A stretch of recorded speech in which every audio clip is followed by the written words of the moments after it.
Bonjour à tous et bienvenue sur ma chaîne La Bibliothèque d'Emilia.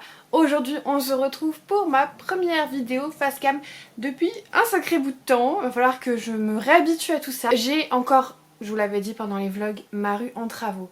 Alors je vais essayer de vous éviter le plus de bruit de travaux. Si jamais il en reste un ou deux, vraiment je suis désolée, je vais faire de mon mieux. Aujourd'hui on va parler des titres de la rentrée en ce qui concerne les sorties de livres. Et d'habitude c'est vrai que je ne fais pas de sorties en août, mais je vous fais les sorties de septembre. Mais là pour moi il y a deux titres qui sortent en août, dont un qui est d'ailleurs déjà sorti, qui sont trop importants pour ne pas vous en parler. Donc je vais faire une petite exception, je vais vous parler de deux sorties de fin août, donc de la rentrée, et de 8 sorties qui se dérouleront en septembre, histoire de voilà, bien recommencer après un bel été à avoir des lectures et surtout des sorties de qualité, on l'espère. Pour les deux premières sorties, ça tombe bien, je les ai déjà reçues en service de presse, donc comme ça je vais pouvoir vous montrer le livre, et ça c'est encore mieux. La première sortie d'août dont j'ai envie de vous parler, c'est une sortie que vous avez vue, je pense, passer sur les réseaux, puisque le premier titre de l'auteur était très populaire. C'est sorti le 21 août, donc jeudi dernier, au jour où vous regardez cette vidéo, et il s'agit du nouveau titre de Sangu Mandana qui s'appelle Tenir une auberge magique, guide de survie pour sorcières. C'est un livre qui est sorti aux éditions Lumen, et là on va être sur de la cozy fantasy pure et dure avec un soupçon de romance, puisqu'on va suivre Sera qui fut un temps, était une sorcière hyper puissante, sauf que un jour elle a voulu ramener sa grand-mère d'entre les morts, et sauf que c'est interdit. Elle a donc été sanctionnée et a perdu ses pouvoirs, mais voilà, au bout d'un moment elle finit par peut-être mettre la main sur un sortilège qui pourrait ou ne pourrait pas lui rendre ses pouvoirs, mais pour cela elle aura besoin de le traduire, et elle va avoir besoin du coup de Luc, qui est un des pensionnaires de son auberge, mais aussi son ancien crush d'ado. J'avais beaucoup aimé La Société très secrète des sorcières extraordinaires. J'avais juste trouvé que la fin avec la romance c'était un petit peu comme un cheveu sur la soupe, mais c'était le premier livre de l'autrice je crois, donc très envie de donner sa chance à ce nouveau titre qui en plus est rose. Et si vous me connaissez, ça joue dans la valeur. La prochaine sortie d'août dont j'ai envie de vous parler, c'est de l'Epic Fantasy qui sortira jeudi prochain, donc le 28 août, aux éditions Léa. Et il s'agit des Vaisseaux d'os de R.J. Barker. Je vous ai déjà parlé de ce livre puisque à la base il était annoncé il y a quelques mois, il a été repoussé, il sort le 28 et on est là sur de la high fantasy, un petit peu dark fantasy, avec de l'univers maritime, avec des dragons de mer, avec des vaisseaux formés à partir de ces dragons, avec des brigands, puisque notre personnage principal qui s'appelle Joron a été condamné à être le capitaine d'un vaisseau de repris de justice, un vaisseau qui doit semer le chaos partout où il va. Il n'est pas super content de cette destinée, mais un jour une femme lui ravit le commandement de son bateau. Il y a de la politique, il y a de la magie avec ces ossements de dragon qui sont aujourd'hui éteints. Du coup tous les royaumes alentours se battent en fait pour ce matériel très précieux qui va leur offrir tout simplement la maîtrise des flots. J'ai très envie de découvrir ce titre, et pour tout vous dire je le commencerai lundi, donc le lendemain où vous voyez cette vidéo si vous la regardez le jour où elle est postée, et je vous en dis très rapidement des nouvelles. Je vous ai dit deux, mais en fait il y a un troisième livre qui sort en août que je n'ai pas reçu, c'est peut-être pour ça que sur le moment je l'ai oublié. Il sort le 22 août chez Charleston et ça s'appelle L'invité spécial. C'est écrit par Alison Espach et c'est un livre contemporain, alors un peu feel good je pense, mais qui a fait énormément de bruit outre-Atlantique, qui pour moi s'inscrit dans la vibe des Virginie Grimaldi, avec voilà des sujets souvent durs traités et à la fois un contexte assez léger avec souvent on va dire une ambiance un peu estivale et compagnie. Et là on est typiquement là-dedans puisqu'on va suivre une jeune femme qui, un petit peu au bout de sa vie, va décider de faire un week-end dans un hôtel dont elle a toujours rêvé. Elle est vraiment un peu abîmée par la vie, elle a fait une fausse couche, son mari l'a quittée, bref, ça va pas très bien et elle se dit ce week-end il est pour moi. Sauf qu'en fait quand elle arrive, elle se rend compte que c'est la seule personne qui est dans l'hôtel qui ne fasse pas partie du mariage qui va avoir lieu ce week-end là où du coup l'hôtel est rempli de la mariée, des invités et compagnie. Et je pense qu'en fait elle va aller à ce mariage quand même, elle va rencontrer des personnes et je pense que ça va lui changer la vie, de position, de point de vue sur plein de choses. Voilà, c'est un livre que j'ai très envie de découvrir parce que vraiment il a excellente presse. Donc bah nous verrons. On passe au 3 septembre avec une sortie chez De Saxus qui est un livre qui a fait beaucoup de bruit il y a quelques années, qui est un petit peu pas tombé dans l'oubli mais il a eu ses heures de gloire et vu que c'était une duologie je crois, une fois que le deuxième tome est sorti, bah après il y a eu d'autres sagas qui ont pris le relais. Alors évidemment quand je vous dis qu'il a eu son heure de gloire il y a quelques années, c'est dans le monde anglophone puisque là c'est la traduction qui arrive après plusieurs années. Je me demande si elle n'est pas sortie à 5 ans. Il s'agit du premier tome de For the Wolf de Hannah F. Whitten. On va être là sur une inspiration très très forte, Petit Chaperon Rouge. Et franchement j'en ai entendu que du bon, que ce soit sur les réseaux anglophones, mais aussi, fut un temps, c'était une lecture en cours dans le book club dans lequel je faisais partie à l'époque pour les lectures en anglais. Et toutes les personnes qui l'ont lu vraiment en parlaient mais avec énormément de bien. Alors je l'ai mis sur cette liste. Est-ce que depuis mes goûts ont changé? Est-ce que depuis c'est encore quelque chose qui m'est familier, qui me donnera envie? Je sais pas trop, mais vu que les réécritures de contes c'est quelque chose que j'aime vraiment beaucoup, je vous en parle d'ailleurs dans la vidéo de mes tropes préférés que j'ai sorti il y a pas longtemps, et bien je pense que je vais me laisser tenter. On suit Red qui a des pouvoirs un petit peu incontrôlables et je crois que c'est la seconde née, donc c'est voilà, c'est la cadette, et selon la prophétie elle doit être sacrifiée au loup. C'est les prophéties, voilà, les trucs comme ça. Et donc elle va aller vers son destin, sauf qu'elle se rend compte qu'en fait c'est pas un loup, c'est un homme qu'on appelle le loup.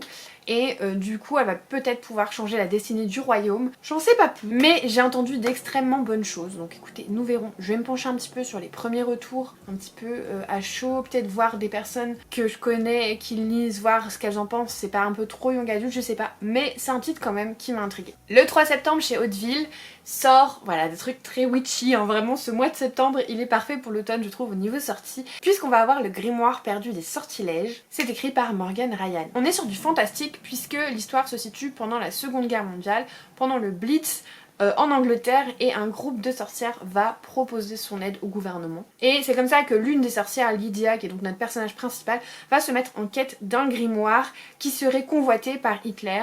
On sait que dans la réalité des choses qui se sont passées, Hitler était très branché ésotérisme et du coup je trouve que ce côté guerre avec de la sorcellerie, et ben finalement ça peut peut-être matcher. Je vous disais dans un vlog précédent que j'avais pas du tout aimé l'ambiance young adulte avec une lumière sans pitié qui mêlait la première guerre mondiale avec des vampires et des choses comme ça.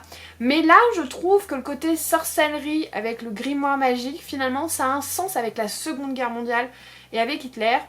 Et puis on n'est pas du tout sur une young adult fantasy avec de la romance. Là on est plus sur un livre historique qui combine de l'ésotérique, ce qui est un petit peu plus ma came déjà, on va pas se mentir. Donc voilà, je vais attendre quand même quelques retours parce que ma dernière expérience de guerre et fantasy mêlée, ça n'a pas marché du tout. Mais là on est plus sur de l'ésotérisme, donc écoutez, nous verrons. Je vais en tout cas garder un œil sur cette sortie et ben je verrai si jamais je me laisse tenter ou pas. Le 10 septembre chez Calix sort un livre que tout le monde a vu passer. Tout le monde l'a vu. Pour cause, il est très beau. Bon, après, je rentrerai pas dans le côté, je trouve ça un petit peu dommage, moi aussi, que Calix ne fasse que des reliés, parce que du coup, ça fait grimper le prix du livre, ça ne rend pas le livre accessible à toute une partie de la population. Moi, je suis adulte, j'ai pas encore d'enfants, je travaille. Alors oui, j'ai un mariage qui arrive, mais ce que je veux dire, c'est que je peux plus facilement me procurer des reliés comme ça, hyper beaux mais hyper chers.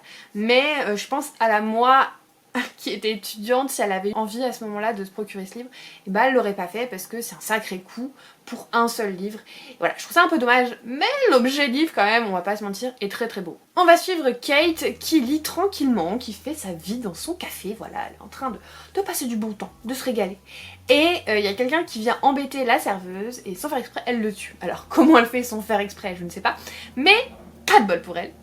Il se trouve que cet homme, c'était pas n'importe qui, c'est un faille. Il y a donc 4 assassins armés jusqu'aux dents du royaume des failles qui arrivent pour l'enlever et l'amener au roi des failles qui, vous vous en doutez, va être assez beau. Alors ça, j'avoue, c'est pas trop normalement mon genre.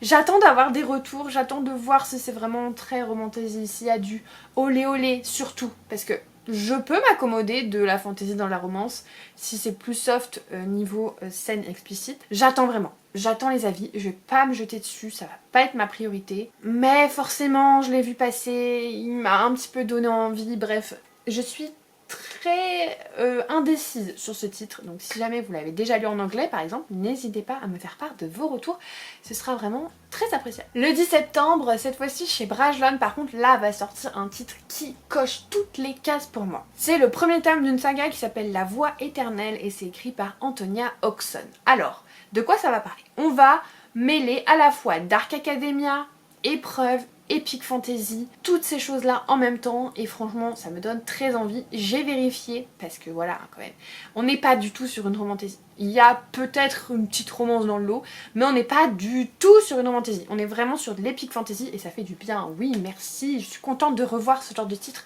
dans les sorties parce que voilà, il y a un moment où j'ai envie d'autre chose. On a un royaume qui va devoir élire, enfin pas élire mais déterminer son nouveau souverain et pour cela une série d'épreuves va être organisée. Il y a 7 candidats, sauf que l'un d'entre eux se fait assassiner. C'est là qu'entre en jeu notre héroïne, qui est une érudite, qui fait partie de l'académie. Le côté voilà très Dark Academia déjà, moi ça me... Plus le meurtre à résoudre, vraiment, il y a tout pour moi.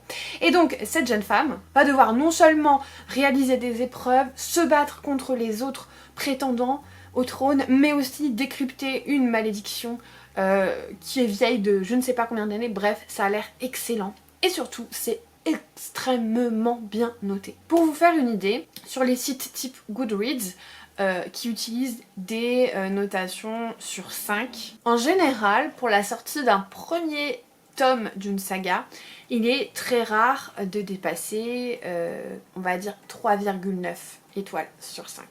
3,9 étoiles sur 5, c'est déjà très bien. Or, celui-ci, je crois qu'il a 4,2. C'est vraiment très très haut pour un premier tome de série. En général, vous retrouvez ce genre de notation plutôt sur les suites de saga, où du coup, tous ceux qui n'ont pas aimé le tome 1, ils continuent pas. Mais vraiment, sur un tome 1, être à 4,2, c'est énorme. Et du coup, vraiment, je n'ai qu'une hâte, c'est découvrir ce roman. Il me fait extrêmement envie, donc celui-ci, je le lirai très rapidement. Il sera parfait en plus pour le Pumpkin Autumn Challenge, dont j'attends l'annonce parce que je crois que ça sort le jour de ma vidéo, donc au moment où vous regardez cette vidéo je serai sûrement en train de réorganiser toutes mes bibliothèques pour trouver les catégories qui vont ensemble, mais voilà, c'est un titre qui me fait extrêmement envie et croyez-moi on en reparle très vite. Ensuite le 11 septembre chez De Saxus on a le nouveau préquel du Prieuré de l'Oranger par Samantha Shannon qui est donc le deuxième préquel. Pour cette saga, moi je suis un petit peu mi-figue mi-raisin, c'est-à-dire que j'avais beaucoup aimé le Prieuré de l'Oranger, mais un jour de nuit tombée, vraiment j'ai pas accroché et je l'ai DNF. On est vraiment à deux extrémités avec cette saga. Et pourquoi est-ce que du coup ce deuxième préquel j'ai quand même envie de l'essayer? Bah déjà parce que Samantha Shannon, je l'aime beaucoup, que sa saga The Bone Season, je l'adore, et que en fait finalement il n'y a qu'un seul livre par elle qui m'a déçue. Enfin non, 2, parce que le premier tome de The Bone Season, je le trouve pas dingue, mais c'était le premier livre qu'elle avait écrit, bref, voilà, ça n'a rien à voir. Et deuxième raison, ce livre-là est beaucoup plus petit, je ne sais plus combien de pages il fait exactement, mais je crois que ça ne dépasse pas 300. Comparé aux 1000 et quelques de Un jour de nuit tombée et du Prieuré de l'Oranger, on n'est pas du tout sur le même délire. Donc je me dis que peut-être que ce deuxième préquel, peut-être plus digeste du coup, me conviendra. Donc celui-ci je pense que je vais l'essayer parce que encore une fois, Samantha Shannon, j'aime beaucoup son écriture et surtout son écriture actuelle. Il n'y a que Un jour de nuit tombée sur son écriture on va dire récente qui m'a pas convaincue, donc j'ai envie de lui donner une chance parce que c'est une autrice en plus que j'aime beaucoup. Donc je pense que ce titre là vous allez le voir partout. Donc vous aurez sûrement plein d'avis avant le mien parce que c'est pas quelque chose qui sera dans mes priorités. Mais je l'ai mis sur ma liste. Ensuite j'ai envie de vous parler d'un livre que j'ai déjà lu il y a quelques années et que j'ai adoré et qui est hyper chouette sur plein de points, et donc je me suis dit que même si c'est pas pour ma wishlist, il était important que je vous en parle. Ça sort le 17 septembre chez Milady et c'est écrit par Talia Hibbert. C'est le premier tome des Brown Sisters. Le premier tome s'appelle Get a Life Chloe Brown et franchement c'est une saga géniale de romance avec quelques scènes explicites, mais l'accent il est vraiment mis sur le caractère et surtout sur les différences des différents protagonistes, puisque c'est une saga de romance très inclusive où on va suivre les 3 sœurs Brown et donc chacune a vraiment sa particularité, chacun des love interest aussi a sa particularité et je trouve ça génial parce que ça permet de représenter plein de choses et c'est une bouffée d'air frais. ces romances. Vraiment, c'est une bouffée d'air frais et c'est quelqu'un qui lit pas beaucoup de romances qui vous le dit. Donc croyez-moi. La première sœur, Chloé, donc ce sont 3 sœurs de couleur, hein, c'est une famille je crois qui a des origines africaines et qui est mixte, il me semble, avec un des parents qui doit être anglais caucasien. Chloé, elle a une maladie chronique qui l'empêche d'avoir une vie normale. Ça ne lui permet pas de faire plein de choses, elle est tout le temps à pas savoir si elle va être dans un bon jour, dans un mauvais, si elle va avoir mal, si elle va pouvoir se lever de son lit. Et donc elle va à un moment péter un câble et faire une liste de choses qu'elle va faire dans sa vie. Elle est pas forcément très à l'aise avec ça et donc du coup elle va demander conseil au mec le plus badass qu'elle connaît, qui est son voisin, qui, je vous rassure, n'est pas si badass que ça, mais qui a une moto, des cheveux longs, une moto, voilà. Et elle va lui demander de l'aider à réaliser cette liste. C'est un trope Grumpy Sunshine, et franchement, c'est une bouffée d'air frais. Cette saga, elle est géniale. Pour la deuxième sœur, la sœur que nous suivons est bisexuelle, et je crois que son intérêt amoureux vient des pays d'Orient, je crois qu'il est pakistanais. Et pour la troisième sœur, on a de la représentation de l'autisme. Bref, cette saga c'est vraiment super chouette et je trouve qu'en plus elle vient exploiter les différences et les choses qu'on a envie de voir qui sont peu représentées, mais jamais dans du... comment dire, jamais pour faire pleurer le lecteur. C'est toujours hyper bien fait. Alors après, moi je me retrouve dans aucune des catégories de ces jeunes femmes et de leurs compagnons, mais j'ai trouvé ça beau, j'ai trouvé ça vraiment hyper agréable. Et si jamais vous avez envie d'une saga de romance hyper chouette qui change un peu et qui fait du bien au moral, je vous conseille cette saga. Et enfin, le dernier titre sur ma liste, il sort le 25 septembre, c'est la suite de la saga Les 3 Dahlia que j'adore, qui va sortir chez Cherche Midi. Le 3e tome s'appelle Les 7 suspects et je pense que là on est clairement sur une inspiration Agatha Christie, un hommage même.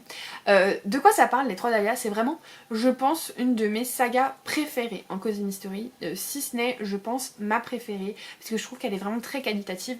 On va avoir une dynamique très particulière puisque nous avons 3 personnages principaux qui n'ont pas du tout le même âge. Vous avez une petite jeune, une quinca et une personne qui a 80 ans. Donc on n'est pas du tout sur les mêmes réflexes, sur les mêmes modes de fonctionnement, sur les mêmes attentes, sur la même façon d'envisager en fait les événements. Et je trouve ça super chouette. C'est vraiment quelque chose qui marche très très bien. L'autrice, elle écrit aussi très bien et l'enquête est à la fois haletante, elle est bien ficelée, vous avez des informations mais pas trop, ce qui vous permet de commencer à mener votre petite enquête mais pas non plus de tout voir venir. Bref, je la trouve vraiment très qualitative cette saga et elle est à jour, c'est à dire que c'est pas une saga où vous allez avoir 5 tomes dans l'année puisque l'autrice en fait les a commencés il y a pas longtemps et que Cherche Midi je crois a publié le premier tome quasi en simultané avec la publication VO, donc on est sur à peu près un tome par an et c'est très chouette parce que dans le Cozy Mystery c'est quand même assez rare. On suit donc ces 3 femmes qui ont chacune interprété une grande personne de la télévision, un personnage emblématique un petit peu à la Miss Marple qui s'appelle Dahlia Lively, qui est donc ce personnage emblématique. Chacune l'a interprété à son tour et donc la dernière, la plus jeune, c'est celle qui a commencé à faire les nouveaux films, les revivals avec ce personnage. On retrouve donc nos 3 comparses qui ont déjà résolu 2 meurtres et qui se trouvent du coup à une espèce de convention, voilà, pour Dahlia Lively. Et il se trouve que 5 ans auparavant, il y avait eu un meurtre relié en fait à ce personnage, puisque je crois que la personne qui est décédée, qui avait été tuée, avait un Dahlia et un livre posé sur elle comme ça, et il y avait eu un suspect qui avait été appréhendé assez rapidement, mais 5 ans après, voilà, cette convention, tous les fans de Dahlia Lively, et ben ils sont tous persuadés que c'est peut-être pas le bon suspect qu'ils ont appréhendé, et c'est là que nos 3 actrices vont décider de revêtir une fois encore le costume de détective et essayer de découvrir ce qui s'est passé. Moi j'adore les cold cases, donc en plus cette thématique elle me plaît beaucoup. Vraiment c'est une saga que je peux que vous conseiller si jamais vous avez envie d'une saga de Cozy Mystery qui fait pas trop peur, dans le sens où elle vient de commencer, il n'y a que 3 tomes et vraiment la production de tomes est assez classique par rapport aux autres genres on va dire. Foncez, cette saga est vraiment très très chouette. Voilà, c'est la fin pour moi. Ça faisait longtemps que j'avais pas autant parlé si longtemps d'affilée, puisque ces derniers temps je faisais surtout des petits updates de vlog. Il faut se remettre un petit peu dans le bain. Pour tout vous dire, quand j'ai commencé à filmer le premier plan, je me suis rendu compte que j'avais oublié de faire la miniature. Donc ça revient petit à petit. En tout cas, j'espère que cette vidéo vous aura plu. N'hésitez pas à me dire s'il y a un titre que je vous ai présenté qui vous fait de l'œil. Si vous êtes arrivé à la fin de cette vidéo, mettez un petit emoji pile de livre comme toujours sur ce type de vidéo. Et je vous remercie de votre implication, de votre soutien cet été avec les vlogs. J'ai vu que ça vous avait beaucoup plu, ça m'a aussi beaucoup plu de les faire, donc bah merci beaucoup. Et si vous n'êtes pas encore abonné, n'hésitez pas à le faire. Et si vous avez envie de me soutenir gratuitement, un petit commentaire, un pouce en l'air, ça me ferait extrêmement plaisir. Et moi, comme d'habitude, en attendant la prochaine vidéo, je vous souhaite de merveilleuses lectures et je vous fais des bisous.